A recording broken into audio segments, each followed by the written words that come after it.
So good morning. I'm going to buck the trend and speak in English. I apologize. Well, firstly, I want to say thank you to Ivan for putting this all together, obviously without whom none of us would be here speaking about inequality. And I want to speak about something that's a little bit strange, so I hope you'll bear with me for this. But I want to start first with an analogy of Plato's cave. So just as a brief reminder of the story, it's a story of some prisoners that are chained in a cave, and they're looking at a wall where there are shadows that are cast on this wall. And to these prisoners, that's all they know. They just know the shadows. And they think that all that reality consists of is these shadows, essentially. And one day, one of these prisoners escapes, and he climbs towards the light, and he sees reality for what it actually is. And I think that's a pretty good analogy for trying to understand what society is today. So we're all looking at the shadows on the cave wall, completely unaware of what reality is.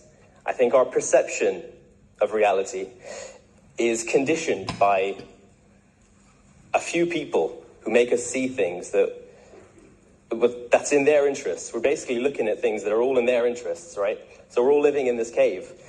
And I want to talk today about UFOs, or UAPs as they're known, so unidentified anomalous phenomena.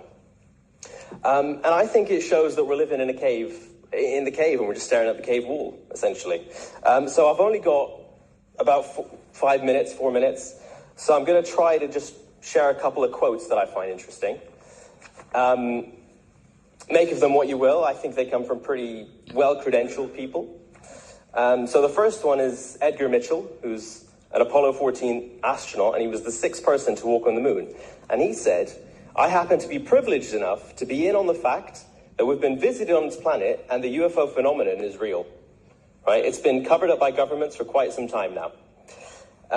There's Brian O'Leary, who's a NASA astronaut and a scientist, who stated that for nearly 50 years, the secrecy apparatus within the US government has kept from the public UFO and alien contact information. He said, "We have contact with alien cultures." Now, I know this sounds crazy, but bear with me. Gorbachev, ex-leader of the Soviet Union, he said, "The phenomenon of UFOs is real. I know that there are scientific organizations which study the problem, and it must be treated seriously." Right? There's US Army Colonel Carl Nell, who said non-human intelligence exists. Non-human intelligence has been interacting with humanity. This interaction is not new and has been ongoing. And when he was asked how confident he was in these assertions, he said that there's zero doubt.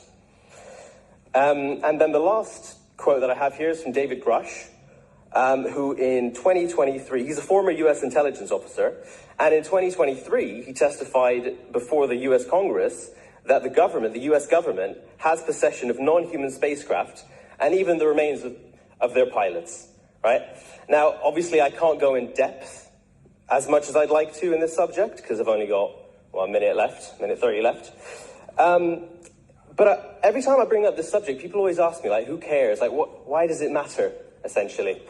And I think it matters for the simple reason that it shows that we're living in Plato's cave, so to speak. As in, we're not paying attention to the reality as it is, because we're being shown a very specific perspective, right?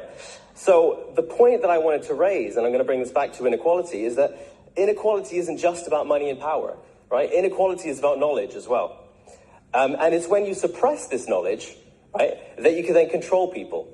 So I think this goes beyond particular political parties. This isn't just a blue or a red issue, especially in Malta, or even in the US, actually.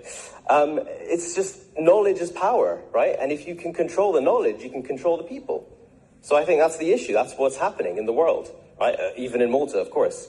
So I think, personally, the best way to turn the tide on this inequality is to have a serious discussion about these UFOs or these UAPs. And that's it. Thank you. Thank you very much. Kien se issa Sur Francesco Ascano biex jitkellem dwar diskriminazzjoni ma' missier.